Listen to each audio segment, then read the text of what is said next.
Hey everyone, I'm Armor Gaming. Welcome back to my channel and welcome to Monster Analysis. Today I'm going to be analyzing one of our favorite Pandalfs in the game, probably the best Pandalf to date, White Pandalf. After an epic battle against the darkness, Pandalf has reborn as White Pandalf, the mightiest magician in the Monster Legends universe.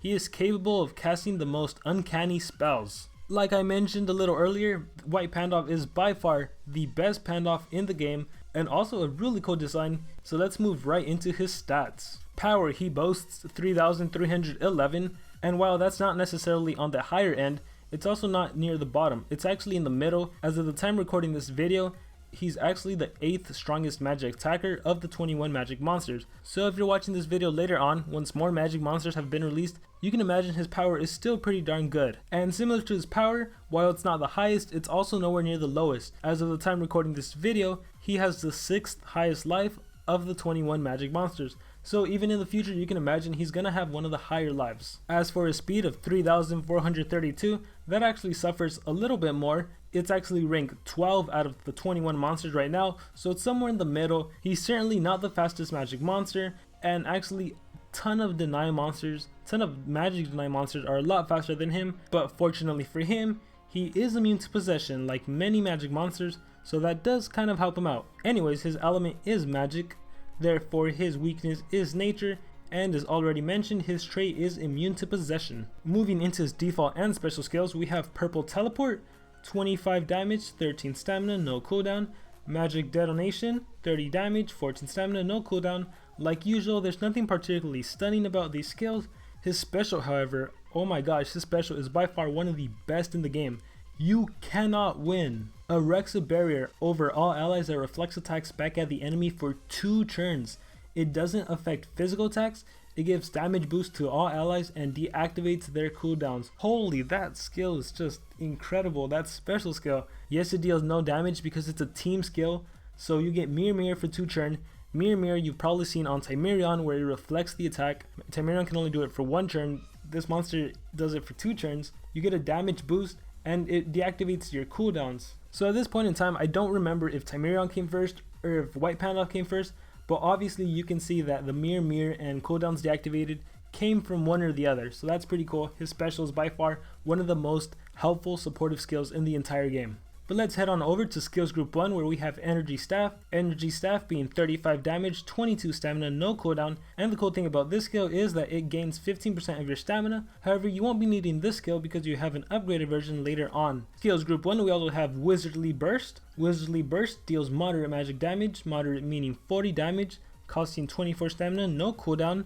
Another no cooldown skill, but you also won't be needing it. And lastly, from skills group 1, we have Magical Words, which is a 50% chance of possession. It deals no damage and it's only 25 stamina with 2 turn cooldown. Also a skill you definitely will not be running.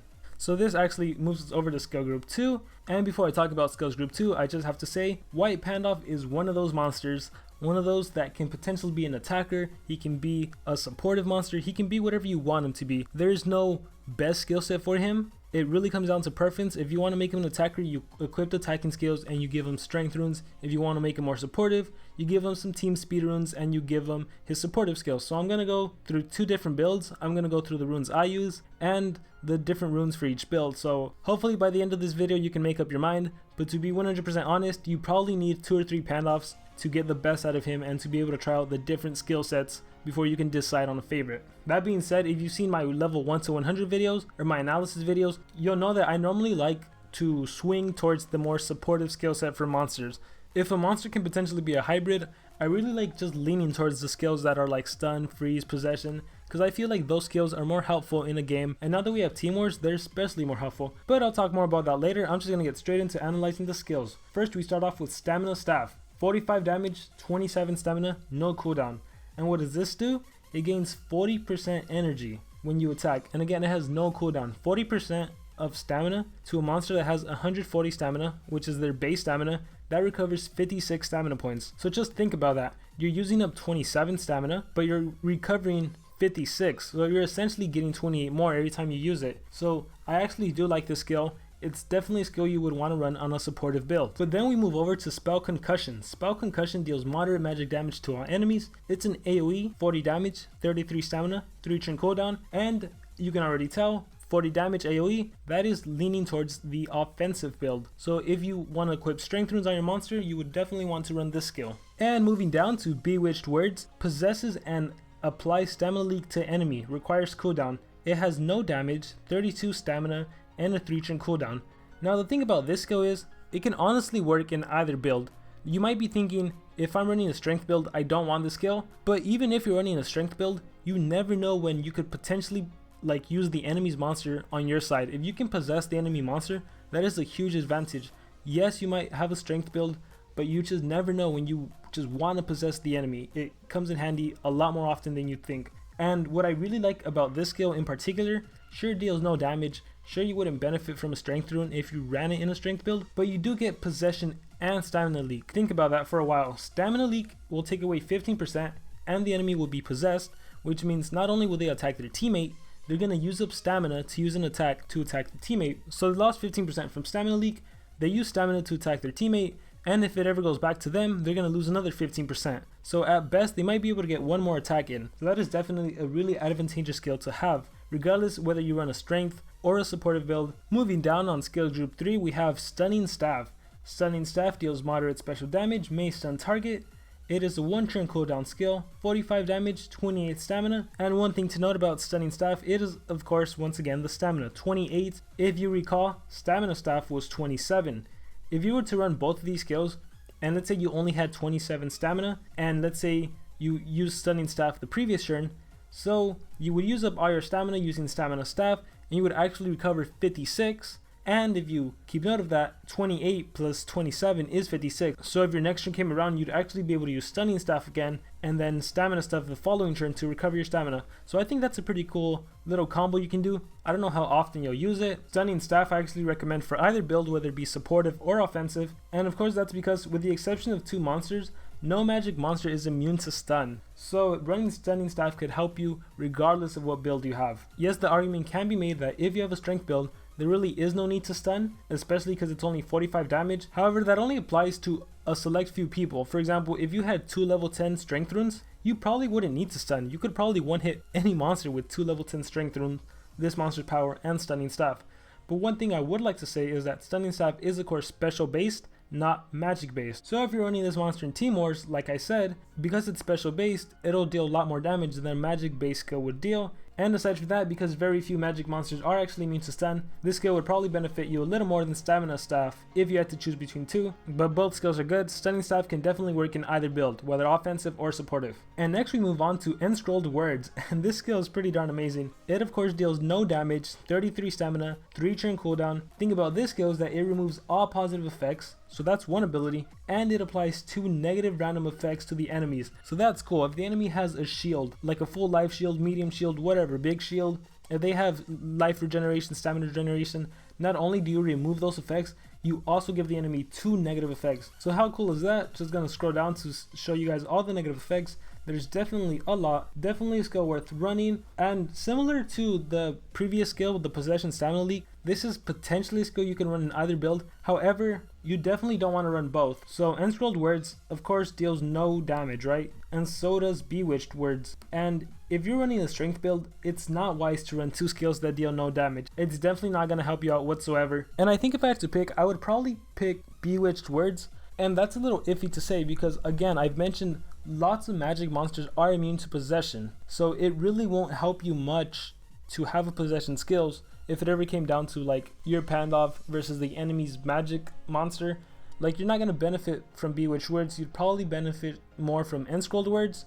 But the reason I like Bewitched Words is because, again, if you're facing the enemy, yes, they have a magic monster, but they also have another monster. And if that monster is an attacker, you can start off the game by using Bewitched Words, get them on your team, and that way the enemy's own monster is helping you win. So that's why I like that skill. Of course, Enscrolled Words is definitely usable too, so really I have to say that's more of a personal preference. And last but not least, we have Power Outburst, and this is White Pandalf's main damage dealing skill. 65 damage, 31 stamina, 2 turn cooldown, deals heavy magic damage. Yes it does, 65 damage is insane.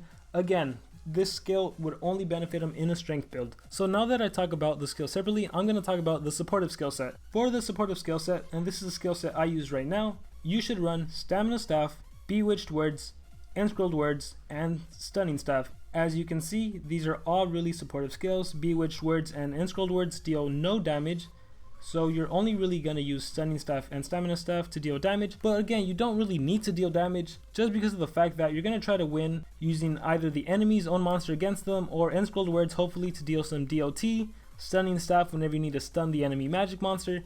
It's really just there to help out your other two teammates. Now in Team Wars, you might be wondering how helpful is this build, and it's a little iffy because let's say it was like magic, water, and common. Your water monster is going to run all speed, so they're there to deny. A white Pandalf supportive build isn't going to be necessarily too helpful just because of the fact that you only have Stamina Staff and Stunning Staff to deal damage. But like I always say, you can use Bewitched Words to get the enemy's own monster against them. So I'm not saying it wouldn't work, I'm just saying it is a little difficult and it would really require picking out your battles. As far as for runes, there's actually quite a bit you can choose. One that you can potentially do is running all speed. And you might be thinking armor, all speed wouldn't work, this monster isn't a main deny. And while yes, you're right, this monster isn't like other monsters that have AoE possession, AoE stun, AoE freeze. The reason I say all speed can work is because in the context of Team Wars, all you really have to do is deny the enemy's main deny monster, because that stops them from denying you. So in Team Wars again, because you have Stunning Staff, if you were able to go before the enemy's main deny monster,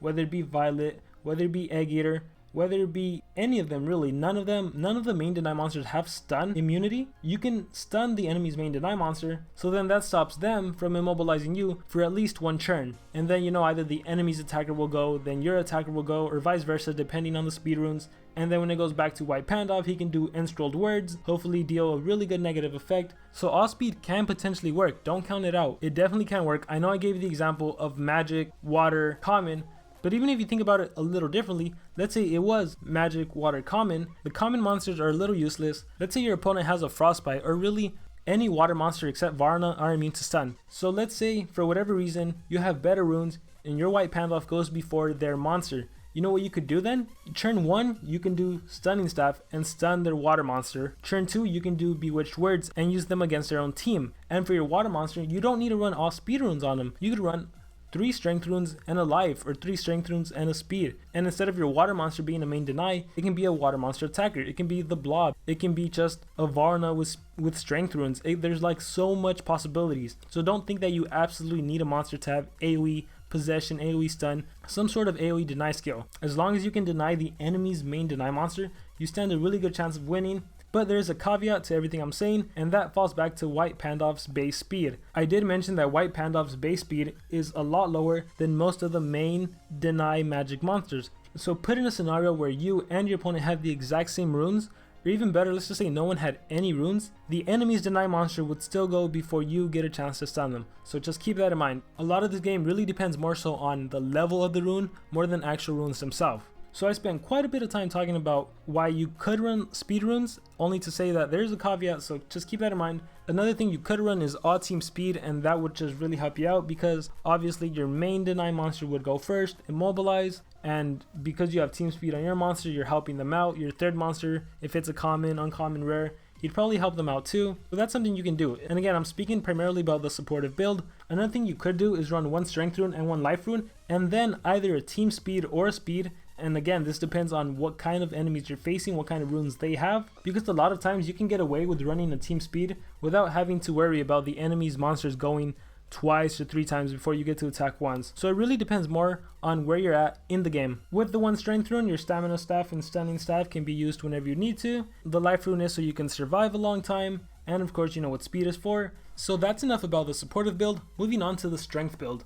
The strength build will of course use 2 strength runes and a speed, 2 strength runes and a life, 2 strength runes and a team speed. Again, when recommending runes, it depends where you're at what stage in the game. So just 2 strength runes is probably all you need, and then choose whatever rune best fits for you. If the enemies only have like level 7 and below runes, you could probably get away with a team speed rune. But as for skills, definitely run Spell Concussion, and this is probably the skill you're going to want to start off with because it's an AoE 40 damage. Run Stunning Staff, because although you'll be able to deal massive damage, you never know when you potentially need a stun. run Power Outburst because it's your 65 damage skill. You can't have a strength build without one of the strongest attack a monster has. And the last skill, I would actually recommend Bewitched Words, again because that possession skill is just too good not to have. You could however substitute Bewitched Words for Enscrolled Words if you wanted to.